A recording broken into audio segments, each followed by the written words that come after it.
Bonjour à tous! Aujourd'hui, je débute une nouvelle série de vidéos dans laquelle je vais répondre à des questions sur l'univers d'Harry Potter. Il y a 22 ans, le 2 mai 1998 se déroulait la bataille de Poudlard qui marqua la fin de la saga Harry Potter. Des personnages emblématiques comme Remus Lupin, Nymphadora Tonks, Fred Weasley, Severus Rogue ou encore Colin Creevey ont perdu leur vie le 2 mai 1998. Le sort d'un des personnages est incertain et suscite de nombreux débats au sein de la communauté des Potterheads. Je parle évidemment de Lavande Brown. La question du jour est: est-ce que Lavande Brown est morte lors de la bataille de Poudlard?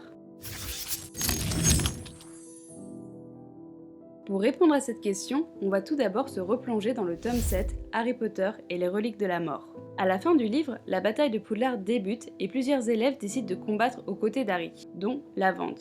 On la retrouve dans le chapitre 32, intitulé La baguette de Suro. On peut lire: deux corps tombèrent par-dessus la balustrade, au-dessus de leur tête, et une forme grise indistincte. Que Harry prit pour un animal, se précipita à quatre pattes à travers le hall pour planter ses dents dans l'une des deux victimes. Non, hurla Hermione. Sa baguette produisit une détonation assourdissante et Fenrir Greyback fut rejeté en arrière, loin du corps de Lavande Brown qui remuait faiblement sur le sol. Cette scène décrit un affrontement entre Lavande et Fenrir Greyback. On peut lire que Fenrir se précipita à quatre pattes à travers le hall pour planter ses dents dans l'une des deux victimes. L'action de se précipita pour planter ses dents ne nous révèle pas clairement que Fenrir a eu le temps de mordre ou non Lavande. J'ai vérifié dans la version originale et l'action n'est pas claire non plus. Par la suite, nous n'en apprendrons pas plus sur cette morsure ou non. Revenons-en à la question principale: est-elle toujours en vie? Dans la scène, après qu'Hermione ait défendu Lavande, on apprend que son corps remue faiblement sur le sol. Cela signifie qu'elle n'est pas encore morte. On sait donc qu'elle a fait une chute par-dessus la balustrade, qu'elle a peut-être été mordue et que ses blessures font qu'elle remue faiblement sur le sol. Dans les pages et chapitres suivants, Lavande n'est plus jamais mentionnée. Nous ne savons pas si elle a succombé ou non à ses blessures. Une fois que les combats ont cessé, les protagonistes transportent et pleurent leur mort. Voici deux passages. Loin des corps de Fred, Tonks, Lupin, Colin Creevey et des 50 autres. La douleur d'avoir perdu Fred, Lupin et Tonks le transperçait comme une blessure physique. Vous le voyez, le nom de Lavande n'est jamais mentionné. Fait-elle partie des 50 autres victimes? Ron, qui a entretenu une relation avec la jeune Gryffondor, ne devrait-il pas pleurer si elle était vraiment morte?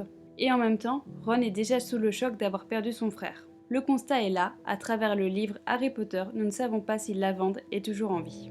Parlons maintenant du film Harry Potter 7 partie 2. Cette fois-ci, la scène est claire et nette, on voit Greyback relever sa tête après avoir mordu Lavande. Sa nuque est couverte de sang, sa morsure ne fait aucun doute.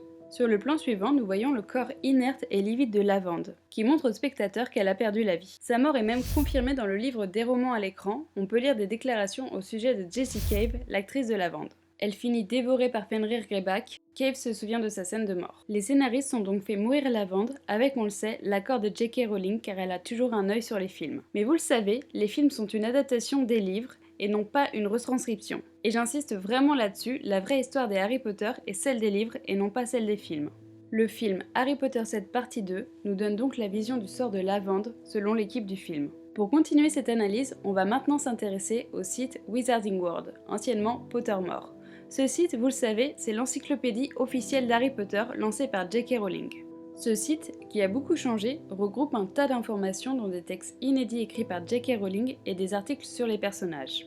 Lorsque l'on fait des recherches sur Lavande sur ce site, on tombe sur une infographie sur ses 7 années à Poudlard. Sur celle-ci, on découvre la dernière mention de Lavande dans les livres. Il s'agit du passage que je vous ai lu au début de la vidéo. Sa potentielle mort n'est donc pas mentionnée, et si on compare avec une autre infographie d'un personnage mort le 2 mai 1998, celle de Rogue par exemple, un pictogramme indique sa mort. Mais vous savez quoi? Les rédacteurs sont des petits malins, puisque durant un temps, sur l'ancienne version de Pottermore, Lavande était décrite comme présumée morte. Et un peu plus tard, qu'est-ce qu'ils ont fait? Ils ont supprimé cette mention. Résultat, le site officiel lui-même ne connaît pas le destin de Lavande Brown. Alors, Lavande Brown est-elle en vie? Eh bien, nous ne savons tout simplement pas. Désolée de vous décevoir. Pour ma part, et là on ne parle plus des faits, mais vraiment de ma propre interprétation, J.K. Rowling laisse volontairement planer le doute sur le sort de Lavande et souhaite que chaque lecteur décide du destin de Lavande. Rowling nous a donné une montagne d'informations sur la vie des personnages après la bataille de Poudlard, sans compter la sortie d'Harry Potter et l'Enfant Maudit, texte dans lequel Lavande n'est jamais mentionnée. Donc, depuis 2007, cette question fait débat entre les fans de la saga. Je pense qu'on ne saura jamais, à moins qu'elle ne décide d'y répondre aujourd'hui sur Twitter. Je vous le rappelle, aujourd'hui c'est l'anniversaire de la bataille de Poudlard, et hormis l'année dernière, Rowling a pris pour habitude chaque année de s'excuser pour la mort d'un personnage. Maintenant, j'ai envie de connaître votre avis et votre interprétation du sort de Lavande. Une petite fiche vient d'apparaître, vous pouvez cocher si oui ou non, selon vous, elle a survécu. Et n'hésitez pas à me donner votre avis complet dans les commentaires. Selon vous, est-elle toujours en vie? Et moi alors, qu'est-ce que j'en pense?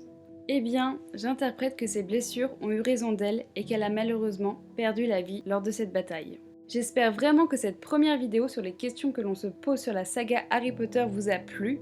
Je prépare d'autres épisodes, alors si vous souhaitez que je réponde à des questions particulières, dites-le moi dans les commentaires. Merci beaucoup d'avoir regardé cette vidéo, à très bientôt.